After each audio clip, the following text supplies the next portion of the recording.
Hello everyone. How are you? I hope everyone is having a wonderful day. Welcome to my channel to update and new video. Finn and Chase move Gregory into Finn's place, along with Violet's help. Violet comments that her grandpa has a lot of books, and she thinks they should have a tea party to celebrate his moving in. Gregory has trouble standing, and Violet asks what is wrong. He says he just needs to rest. Violet notes he rests a lot and asks if everything is okay. Chase says he'll help her set up the tea party, and they head to her room. Gregory tells Finn that they need to tell Violet the truth. They all sit down, and Gregory explains to Violet that he has an illness, one that won't go away, and it may make it hard to play with her sometimes. They inform her about his ALS, and Gregory doesn't want her to be scared when he has symptoms. He says he may sound a little funny, or be a little clumsy at times, but she doesn't need to worry or take care of him. Violet asks her dad if she can fix this, but Finn says it's not that simple. Gregory says some things can't be fixed. Violet doesn't want her grandpa to feel bad, but Gregory says he's not in pain and being around her always makes him feel better. Finn says that's why he's moving in with them. Violet tells her grandpa that she loves him, and he says he loves her too. They ask if she has any more questions, but Violet doesn't. She decides to go to her room and process this. Gregory wonders if they overwhelmed her, but Finn and Chase think Violet handled it well. Finn says Violet doesn't know this is terminal, but this is a first step in preparing her. He says Violet is smart and sees more than they realize. Finn talks to Violet GA. Gregory hates knowing that he won't be here to see Violet grow up, and what her last memories of him will be. He was hoping for more time with her. Chase says he has a lot of life left still. Later, Violet comes out with a book and blanket to read her grandpa a story. Blaze checks on Christina at her place and asks if she has any morning sickness. Christina has been feeling fine and can't believe she got pregnant on the first try, as if it was meant to be. Blaze says she's glowing, but Christina thinks that is due to her. Molly shows up early for their planned dinner. She sees Blaze and asks if she's joining them. Blaze says she needs to be going, but Molly and Christina encourage her to stay. Molly says she and TJ are huge fans, and they can't want to see her perform again. Blaze and Christina chat with Molly about going ice skating recently, and Christina calls Blaze Allie. Molly is confused, and Blaze explains her real name is Allison, and that Blaze is a stage name. Blaze has to get to the studio and tells Christina she'll see her soon. After Blaze leaves, Molly grills Christina about her and thinks they are cute together. Christina says they are just friends, but Molly can tell there is something more between them. Molly tells her that she deserves someone great and to be happy. She wonders if she's not pursuing things with Blaze because of the baby. But Christina admits Blaze already knows she's pregnant. Molly is shocked as they agreed not to tell anyone yet. Christina says she felt the need to tell her, and Blaze won't say anything. Molly says something must be going on, as she must feel really close to her in order to tell her this. Christina admits they are dating, and Molly says she knew it. Molly asks why Christina denied it before. Christina explains Blaze's family situation, and that they don't know she's gay.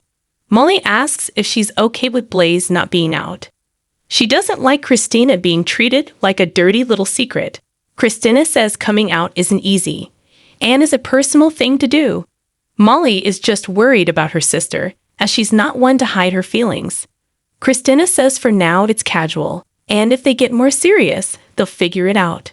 Christina points out that Blaze is taking a risk too, as she's never had a girlfriend. She knows Blaze will have to make some changes, but for now she's keeping her secret and asks Molly to do the same about Blaze. Molly won't out Blaze, but will have to tell TJ. Christina understands and asks to tell Blaze before Molly tells Tia Liz stops by to see Laura, who just put Ace down.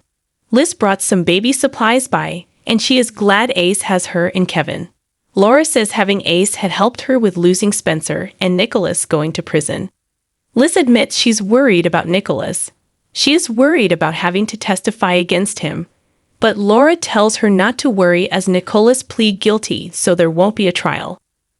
Liz hopes this helps him at his sentencing. They sit down and have some tea. Laura tells Liz that she and Kevin are adopting Ace, and Liz is happy for her and Ace. Liz does worry this will make Heather more fixated on Kevin. Laura doesn't understand. So Liz tells her what happened at Esmond's grave, and that Heather blames Kevin for her death. Laura tells her not to worry as Heather can't get to any of them. Liz still can't believe she's adopting Ace, and offers to be a sitter anytime she needs. Laura knows Liz already has a busy life, but Liz says Aiden can also help, and has been babysitting to make money. Laura will keep that in mind, and Liz says they are family and have to stick together. Ava drops by Michael's office, which Carly is working out of. Carly fills Ava in on Nana's latest shenanigans, which has her working there. Ava came by as she has to cancel Donna and Avery's sleepover, as it's not safe for Avery to stay with her. Carly understands how Ava feels, but Avery will be safe at her house, and she thinks it's important to keep things normal for the girls. Ava admits she may be overreacting, but also can tell Sonny's on edge. Carly asks if she knows if Sonny has any suspects in the latest shooting. Ava says he doesn't know who tried to kill him, and it feels like nowhere is safe anymore. She says the shooter had information about his security that only his people know about. Carly realizes someone has betrayed him, and that's something Sonny will not tolerate. After Ave leaves, Brick shows up to see Carly and congratulate her on being named the new editor at Crimson. Carly wants to know about Sonny and the shooting. She knows there is a traitor and asks if this affects her kids. Brick tells her it will be over soon. Carly gets a text from Joss that she can't find Dex and has to miss dinner. Carly asks Brick if Sonny thinks Dex is the traitor. Ava heads to see Laura as Liz takes off.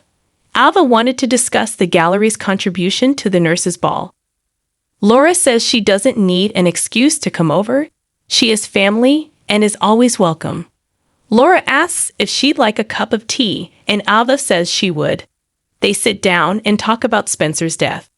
Ava says Trina is having a hard time, and it reminds her of how angry and lost she was when Kiki died. Laura understands, and you never get over the loss of a child. Ava admits she and Spencer had their problems, but she could see he was getting his life back on track. Laura notes that it's generous of her to say, seeing that he helped tear her marriage apart. Ava says he was just a hurt kid, and thinks it's twisted that all this pain goes back to Ryan. Ava admits she's glad he's dead, and Laura says she is too. Ava thanks her for chatting, and they both hope things will turn around soon, and they'll leave all this darkness behind them.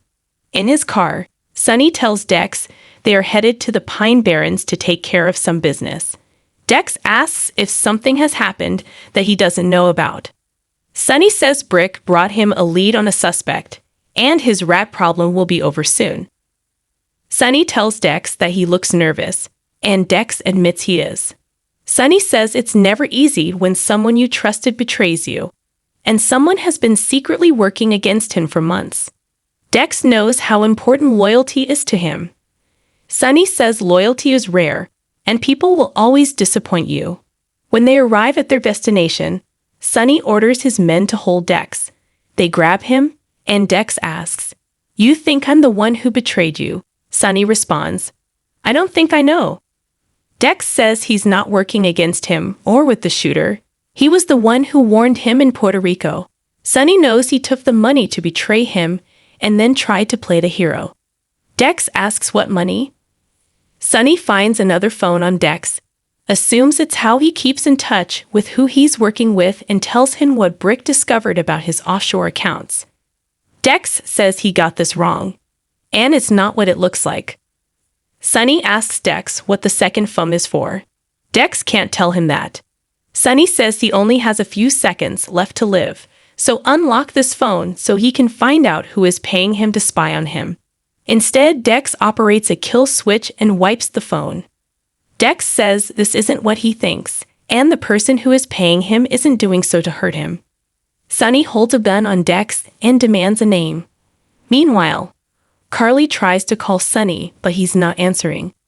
She tells Brick to tell her where Sonny is as he's about to make a huge mistake, and Dex isn't the traitor. Back in the Pine Barrens, Dex refuses to give Sonny a name as it will only hurt him. Sonny cocks his gun and yells, "Wrong answer." On the next General Hospital, it's Valentine's Day in Port Charles. Curtis wants to celebrate his and Portia's anniversary properly. Chase tells Brooklyn this will be a Valentine's Day to remember. At the Savoy, Sasha asks Maxie if she's ever thought about trying again. Spinelli tells Kobe tonight he might find the woman of his dreams.